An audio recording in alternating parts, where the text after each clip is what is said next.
Magandang umaga po sa inyong lahat ng mga tao dito sa buong mundo. Ako po ito, si Misyonaryong Diosdado Shiga Doheling Jr.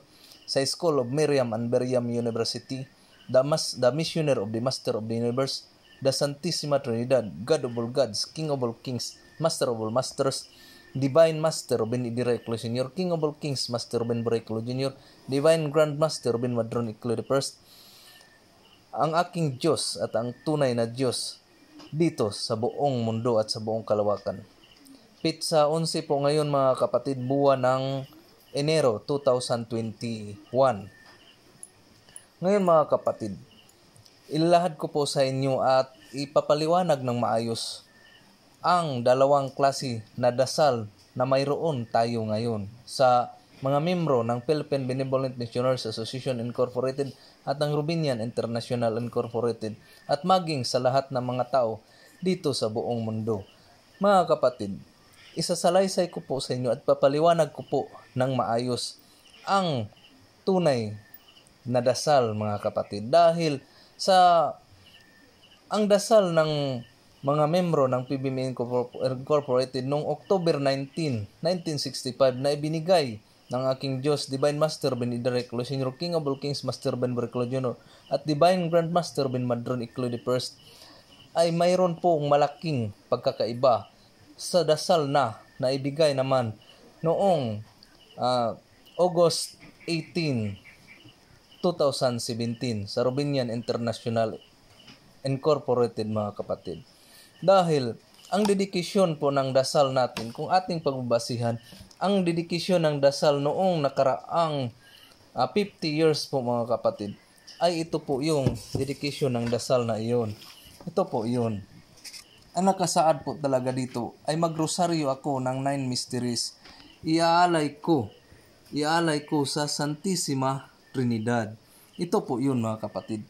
Isa-isahin po natin mga kapatid. Dahil dito ay magrosaryo ako ng 9 misterios. Iaalay ko sa Santissima Trinidad. Kung ating iisipin mga kapatid, ito pong dedication na ito ay direkta mismo sa Santissima Trinidad. Diretso ang pag-aalay mo sa Santissima Trinidad kay Panginoong Hesukristo. Diretso ang dedication na ito na pag-aalay doon kay Panginoong Hesukristo or kay Professor kong si Hesukristo. Sa lahat ng mga santo at mga santas, diretso po ang dasal na itong 9 mysteries mga kapatid na iaalay mo sa lahat ng mga santo at mga santas. Diretso po ang dedikasyon na ito, ang pagdadasal na ito ay diretso po na iaalay mo sa pangalan ng iyong anghel na tagatanod o tagabantay. Diretso at sa pangalan ng iyong ego. Diretso po ito mga kapatid. At sa pangalan ng aking master ego. Diretso po talaga ito. Itong dasal na binigay ni Panginoong Divine Master Ruben Idireclo Sr. noong October 19, 1965 hanggang October 19, 2015 po mga kapatid. Samantala, kung ating ihambing naman sa dasal na ibinigay ni Panginoong Divine Grand Master Ruben Madron Iclo I noong August 18, 2017, ay ito rin po ang pagbabago mga kapatid. Ito rin po ang pagbabago. Magdarasal ako ng 81 mysteries. 81 mysteries po mga kapatid. 81 mysteries iaalay ko sa Infinito Diyos. Infinito Diyos po ang inaalayan mo mga kapatid.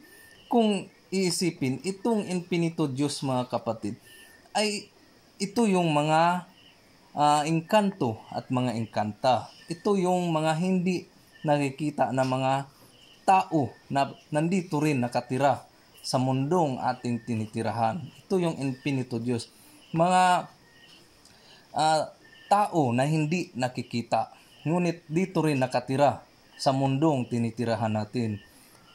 Sila ay mayroong Diyos rin mga kapatid, na siyang pinuno nilang mga hindi nakikita o engkanto at engkanta. Sa mahal na birhen, nialay sa mahal na birhen. Ang mahal na birhen po mga kapatid ay ito pong lupang sinilangan natin. Ito pong motherland. Ito po yung mahal na birhin, motherland. Sa 24 ka mga ansyanos. Ang 24 ka mga ansyano po, mga kapatid, ay ito pong 24 oras na pag-ikot ng mundo natin. Ito po ang 24 hours, mga kapatid, na pag-iikot ng mundo natin.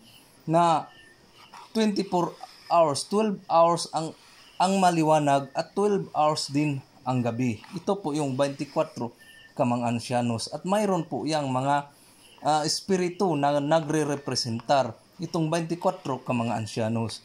Kailangan kilalanin nyo kung sino ang mga ito, mga kapatid. Kailangan kilalanin nyo kung sino ang nagrepresentar sa Infinito Diyos. Sino ang nagrepresentar sa mahal na birhin? Sino ang nagrepresentar sa 24 ka mga ansyanos? At ito namang 72 kadibisyon sa espiritual, mga kapatid. Itong 72 kadibisyon sa espiritual ay ang 72 ka mga malaking bahagi ng katawan ng tao. Ito yung 72 kadibisyon. 72 ka mga dibisyon na bahagi ng tao. Ngunit ito rin ay nasa espiritual.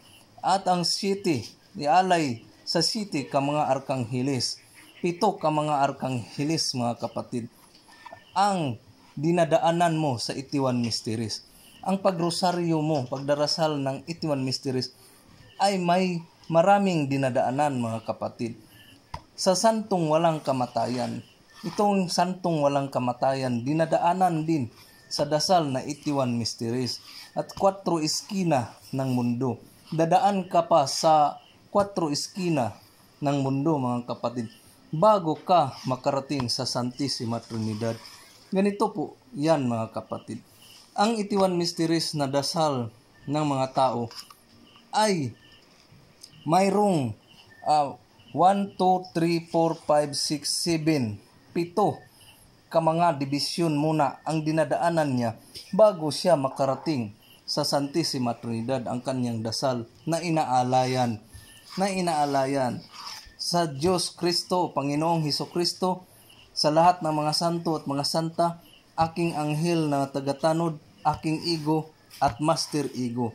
Ibig sabihin, mga kapatid, sa dasal po na 81 mysteries na ginagawa ng mga membro o ng lahat ng mga tao dito sa buong mundo, bago siya makarating sa Santissima Trinidad, ay dadaan muna siya dito. Dadaan siya dito sa Infinito Diyos, sa mahal na birhen, sa 24 ka mga anciano, sa 72 ka dibisyon sa espiritual, sa 7 ka mga arkangheles, sa santong walang kamatayan, sa 4 eskina ng mundo, bago pa siya makarating sa Santissima Trinidad. Ibig sabihin, mga kapatid, imbis na ang dasal mo ay diretso sa Santissima Trinidad, naging mayroong kapang dinadaanan, mga pasikot-sikot.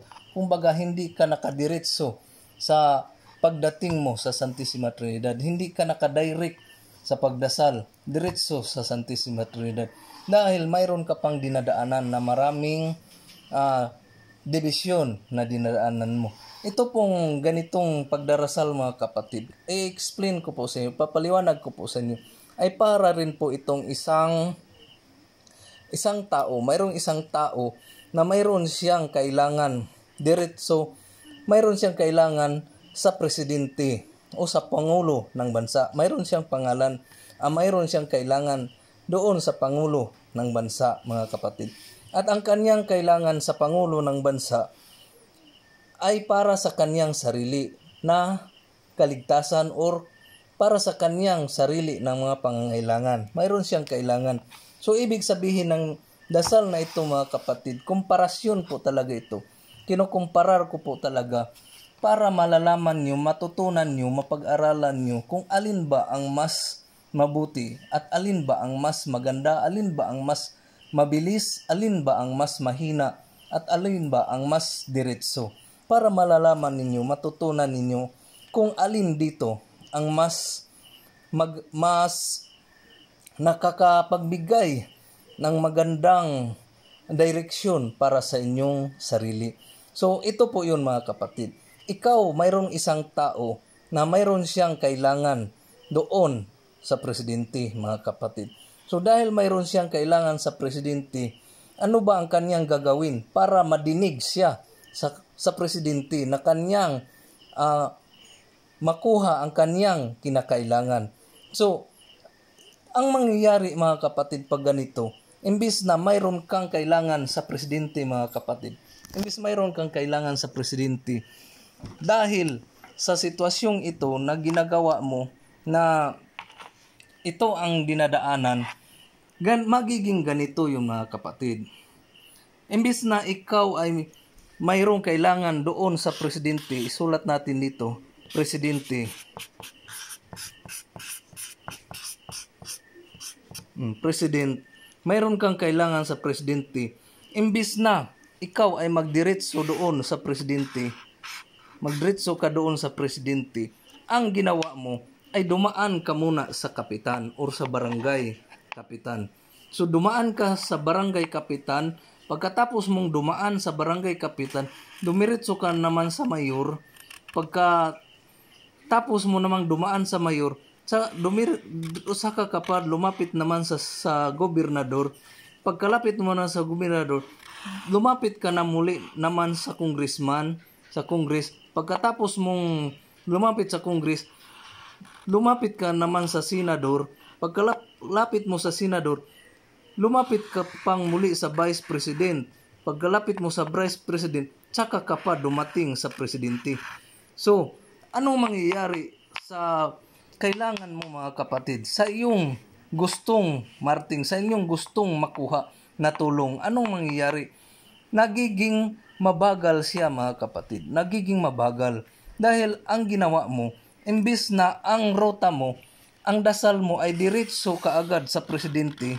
Diretso kaagad sa presidente. Ikaw ito mga kapatid. Ikaw ito. Ikaw ito. Imbis na ang lakad mo ay diretso kaagad sa presidente, hindi ka dumiretso sa presidente. Nagiging dumaan ka muna sa kapitan, dumaan ka muna sa mayor, dumaan ka muna sa gobernador, dumaan ka muna sa congressman, dumaan ka muna sa senador, dumaan ka muna sa vice president, tsaka ka pa nakarating sa presidente. Ganyan ang sitwasyon mga kapatid. Ganyan ang nangyayari sa ganitong klase na dasal mga kapatid. Ini-explain ko lang talaga ito sa inyo. Kaysa dati na dasal, ang dasal natin na ito, na magrosaryo ako ng siyam ka misterios, iaalay ko sa Santissima Trinidad. Ang Santissima Trinidad, ayun na po ang inaalayan mo. Ang tatlong persona ng Diyos na mismo ang inaalayan mo mga kapatid. Tatlong persona ng Diyos na mismo ang inaalayan mo. So, ibig sabihin, ang ginawa mo, diretso kaagad. Ang pagrosaryo mo ng siyam ka misterios ay tanggap kaagad ng Santissima Trinidad. Ibig sabihin, ang hiling mo, ang hinihiling mo na kaligtasan na iyong buhay at kaluluwa ay natanggap kaagad ng Santissima Trinidad. Natanggap yun kaagad ng Diyos. Dahil ang dasal mo ay diretso sa Kanya. Hindi ka dumaan ng maraming agencies. Hindi ka dumaan ng maraming dibisyon. Tsaka ka pa nakarating doon. Ganyan talaga yan mga kapatid. Dahil ganito ang senaryo dyan. Ikaw ay isang tao na kaibigan mo na ang Diyos. Kaibigan mo na ang Diyos. Kilala mo na ang Diyos. Kilalang kilala mo na ang Diyos. Kilalang kilala mo na talaga ang Diyos, mga kapatid. Kilalang kilala mo na ang Panginoon. Kung sino ang Panginoon noon at sino ang Panginoon ngayon, kilalang kilala mo na. So, dahil kilalang kilala mo na, mayroon ka ng visa, mayroon ka ng access, mayroon ka ng ruta na pwede kang hihingi diretso sa Diyos. Mayroon ka ng access o mayroon ka ng kakayahan na humingi diretso sa Diyos. Dahil kilala mo na ang Diyos mula noong pagpakita niya noong October 19, 1965. kilala mo na ang Diyos mula noong October 19, 1965 hanggang 2015 or hanggang present sa ngayon. Hanggang sa ngayon mga kapatid, kilala mo na ang Diyos. So, dahil kilala mo na ang Diyos, kung sino ang Diyos, kung sino at papaano mo hihinga ng tulong ang Diyos, kabisado mo na. So, kilala mo na within 50 years, mga kapatid. 50 years, nagiging malapit ka sa Diyos. Nagiging kaagapay ka ng Diyos sa kanyang mga pangangailan, sa kanyang mga hinaing sa iyo. At kilala mo na siya at kilala ka na rin niya. Sa loob ng 50 years. So, kilala ka na ng Diyos. So, ngayon, dahil kilala ka na ng Diyos, pwede kang manghingi direct sa Diyos. Direct sa Diyos. Or direct sa presidente. Dahil kilala mo na ang presidente. Kilala mo na ang presidente. Kaibigan mo na ang presidente. Lagi kayong nag-uusap ng presidente. Lagi kayong nagsasama ng presidente. Lagi kayong magkasama ng presidente. Lagi kayong magkahalubilo ng presidente. So dahil lagi kayong magkahalubilo ng presidente, ngayong mayroon kang hinihiling sa presidente na isang bagay na makakatulong sa iyo, bakit dadaan ka pa sa kapitan? Bakit dadaan ka pa sa kapitan para makuha mo ang hiling mo sa presidente? Bakit? Bakit kailangan ka pang magdusa na dumaan ang proseso, mga kapatid? Dumaan ang proseso mula sa kapitan, mula sa mayor, hanggang sa gobernador, hanggang sa congressman, hanggang sa senador, hanggang sa vice president, hanggang makarating ka sa iyong hinaing na gustong hingiin sa presidente. Bakit kailangan ka pang ganyan ang proseso na susundin mo? Gayong kaya mo namang mag-direct calling to the President of the Republic of our nation. Bakit? Ganito yun, mga kapatid. Ganito ang nangyayari sa dasal na ito, mga kapatid. Nagdasal ka ng 81 mysteries, iaalay mo sa Infinito Diyos. Dumaan ka dito sa Infinito Diyos na mga inkanta.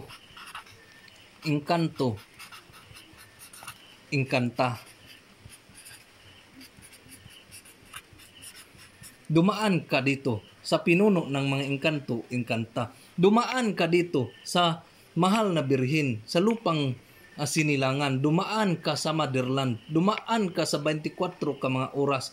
Dumaan ka sa 24 ka mga ansyano, mga kapatid. Dumaan ka sa 72 muna ka dibisyon. Dumaan ka muna sa 72 ka dibisyon bago ka makarating sa Santissima Trinidad. Dumaan ka sa mga engkanto, dumaan ka sa Infinito Diyos bago ka makarating sa Santissima Trinidad. Dumaan ka sa birhen, mahal na birhen o lupang sinilangan o motherland bago ka makarating sa Santissima Trinidad. Dumaan ka sa 24 ka mga ansyanos bago ka makarating sa Santissima Trinidad. Dumaan ka sa 72 ka dibisyon sa spiritual bago ka makarating sa Santissima Trinidad.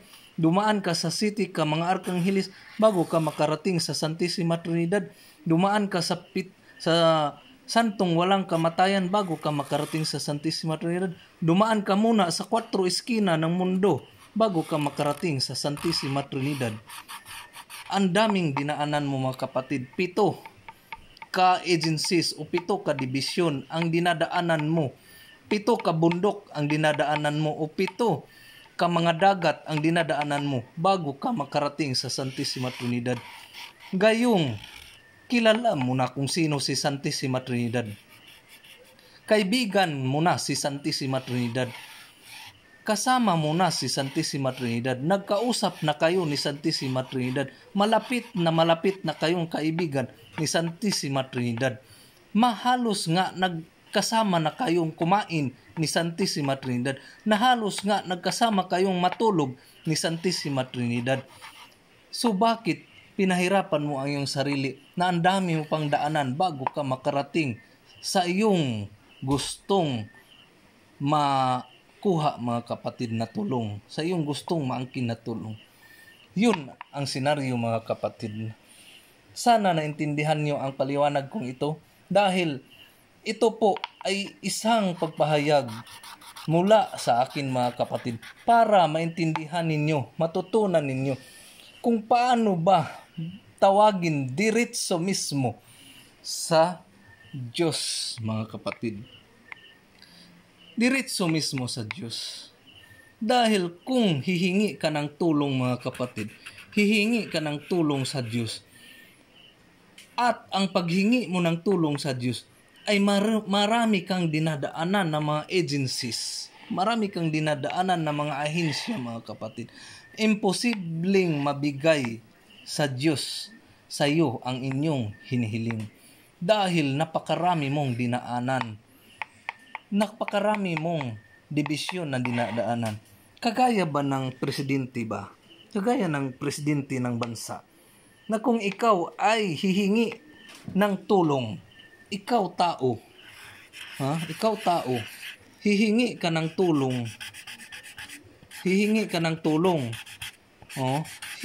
ng tulong, diretso mismo sa presidente. Anong mangyayari sa hingi mo ng tulong? Anong mangyayari sa hinihingi mo na tulong na diretso sa presidente? Kaagad-agad yun mga kapatid, maibigay ng presidente sa iyo.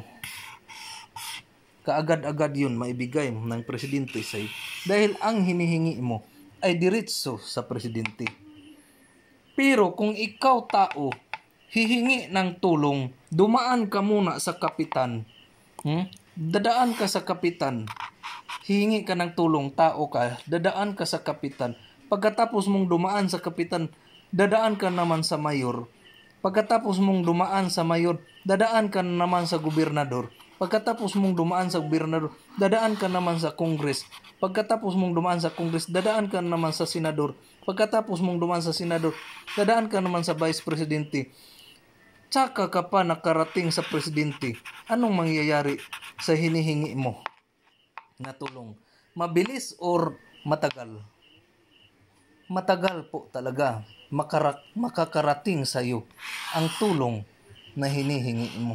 Matagal makakarating sa iyo ang tulong na hinihingi mo. Dahil ang dami mong dinadaanan. Ang dami mo kasing dinadaanan. Kaysa ganito, hihingi ka ng tulong diretso mismo sa presidente. Ang mangyayari sa iyo, kaagad-agad ang presidente ay magbibigay sa iyo ng tulong. Ganyan yun mga kapatid. Kung ikaw ay magdarasal ng 81 Mysteries, tapos iaalay mo kaagad sa Santissima Trinidad, ang tulong na hinihingi mo ay makakarating agad sa iyo. Makakarating agad sa iyo dahil ang hinihingi mo ay dumiritso ka sa Santissima Trinidad. Ganyan ang kakaibahan. Ganyan ang kaibahan mga kapatid. Hindi ko po kayo iniingganyo o kinukumbinsi kung ano man ang dasal na mayroon kayo ngayon. Ngunit pinapaliwanag ko lang talaga sa inyo kung ano ba ang mas mabilis at ano ba ang mas mabagal. Ano ba ang mas mabilis na dasal o ano ba ang mas mabagal na dasal? Ano ba ang mas mabagal o mas mabilis na dasal? Ito bang 9 mysteries na ialay mo kaagad sa Santissima Trinidad? Na diretso kang nagdasal ng 9 mysteries, diretso agad sa Santissima Trinidad? Na nagdrosaryo ka ng 9 mysteries, inaalay mo agad sa isang maghuhukom sa mga buhay at mga patay nga si Panginoong Hesukristo? Na nagdasal ka ng 9 mysteries, inaalay mo kaagad sa lahat ng mga santos at mga santa? Na nagdasal ka ng 9 mysteries, na inaalay mo agad sa pangalan ng iyong anghel na tagatanod? Nagdasal ka ng 9 mysteries, inaalay mo agad sa iyong sarili na ego?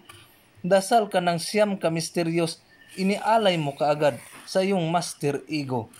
Direkta nadasal mga kapatid, diretso kaagad sa Diyos dahil kilala mo na ang Diyos. Kilala mo na ang Santissima Trinidad. Ngayon mga kapatid, kung ganito naman ang dinadasal ng tao, nagdasal ng 81 mysteries, inaalay sa Infinito Diyos, engkanto-engkanta po yan. Ang daming dinadaanan mga kapatid. 7 pa ang dinadaanan mo. 1, 2, 3, 4, 5, 6, 7. 7 pa ang dinadaanan mo bago ka nakarating sa Santissima Trinidad. So ngayon, nasa inyo na po ang pag-iisip. Nasa inyo na po ang pagsusunod kung ano ang diktar ng iyong puso at isipan. Dahil isinasalaysay ko lang talaga dito kung ano ba ang mas mabilis at ano ba ang mas mabagal na mga pagdarasal o paghihingi ng tulong doon sa Diyos mga kapatid. Hindi ko po kayo inaakit, hindi ko po kayo iniingganyo, kundi ipinaliwanag ko lang sa inyo kung ano ba ang mas maganda. Nasa inyo na po ang pagpili. Nasa inyong mga puso at isipan na po ang pagsusunod kung alin ba ang susundin ninyo. Dahil ang nais ko lang ipahatid, ang nais ko lang iparating sa inyo ay yung marinig kaagad kayo sa Diyos na pinaniniwalaan ninyo. Dahil kanya-kanya po tayong diskarte mga kapatid kung papaano po natin matulungan ang ating sarili. Kung papaano po natin mailigtas ang ating mga sarili. Kanya-kanya po tayo ng diskarte. Ang sa akin lang, sinishare ko sa inyo kung ano ang mas direkta sa Diyos at ano rin ang hindi direkta sa Diyos. Hanggang dito na lamang. Maraming salamat po sa inyong lahat. Maraming salamat sa mga nag-subscribe sa YouTube channel kong ito. Sa aking Diyos, Divine Master Ben Derek Lehior, King of all Kings, Master Ben Derek Lehior, Divine Grand Master Ben Madron Icloy I, sa lahat ng mga makita at hindi makita, sa inyong lahat po, mga nag-subscribe, nag-like, nag-comment sa YouTube channel kong ito, maraming salamat po sa inyong lahat. At sana maliwanagan naman kayo nitong kunting paliwanag ko, nitong mumunting paliwanag ko, at sana magbigay ito ng gabay sa inyo para rin sa tagumpay ng inyong mga hinihiling sa buhay. Hanggang dito na lamang. Maraming salamat at magandang umaga uli sa inyong lahat.